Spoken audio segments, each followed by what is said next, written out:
Taljan sofra feriti f'rasu f'argument li seħħ fi-Stabbiliment tad-divertiment kmieni matul il-jum ta' Tnejn. L-inċident seħħ l-ħabta tan-nofsija ta' filgħodu fi-triq Trunċiera San Pawl il-Bahar. Il-ġuvni li għandu 25 sena allegatament intlaqat minn fl-Ixkun meta kien ma' ħabib tiegħu ta' 23 sena wkoll minn Turin. Huwa ttieħed l-isptar fejn instab li kellu bżonn numru ta' punti. Il-Pulizija tad-Distrett għaddejjin bl-istħarriġ tagħhom dwar dan il-każ. Intant f'inċident separat, 5 karozzi inqerdu f'nar li ħakem garax għal ħabta ta' 8:30 ta' dalgħodu fi-triq ix-Xwieni il-Marsa. Is-sit tal-garax huwa mekkaniku u tellar ta' 37 sena minn San Ġwan.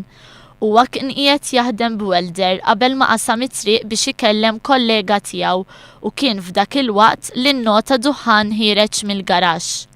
Minkejja t-tentattivi tiegħu biex jikkontrolla n-nirien b'fire extinguisher, in-nar intefa' bil-għajnuna tad-Dipartiment tal-Protezzjoni Ċivili.